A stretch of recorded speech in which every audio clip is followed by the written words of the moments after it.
ઉનાળાની શરૂઆત સાથે જ વડોદરા નજીકના કોયલી ઉડેરા રોડ પર રોડની નબળી કામગીરી સામે આવી રહી છે। ભારે ટ્રાફિક અને તાપમાન વધતા રોડ પર પાથરેલો ડામર પીગળવા લાગ્યો છે, જેના કારણે વાહન ચાલકો માટે અકસ્માતનો ભય ઊભો થયો છે। સ્થાનિકોનું કહેવું છે કે રોડ બનાવતી વખતે ગુણવત્તાવિહીન ડામરનો ઉપયોગ કરાયો હતો, તેમજ જરૂરી કરતાં વધુ માત્રામાં ડામર પાથરવામાં આવ્યો છે, જેના પરિણામે આ સ્થિતિ સર્જાઈ છે। પીગળેલા ડામરના કારણે વાહનોના ટાયરો ચોંટે છે, વાહન સ્લીપ થવાની શક્યતા વધી છે, કોઈપણ સમયે ગંભીર અકસ્માત સર્જાઈ શકે તેવી પરિસ્થિતિ ઊભી થઈ છે।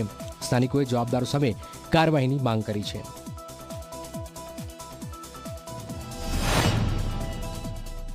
તો અહીંયા ડામર પર તમે જે ચાલો ને તમારા પગ પર ચોંટી જાય, એટલે મારી નજરે મને એવું દેખાઈ રહ્યું છે કે એકદમ હલકી ગુણવત્તાવાળું ડામરનું કામ કરવામાં આવ્યું છે, તે તદ્દન ખોટું છે। આ ગાડીઓ 4 વ્હીલર કે બાઇકવાળા માટે તો બરાબર છે, પણ કોઈ ગરીબ માણસ જો સાયકલ લઈને અહીંથી નીકળે ને તો એની સાયકલ એના દ્વારા ચાલી શકે તેમ મને લાગતું નથી। અને જે જવાબદાર વ્યક્તિઓ હોય તે અહીંયા આવે અને જુએ અને કોન્ટ્રાક્ટરની મુલાકાત કરીને તેની પાસે જાણકારી લે કે આ ડામર કઈ રીતનો ડામર વાપર્યો છે ને રેતી તમે કેમ નથી નાખી।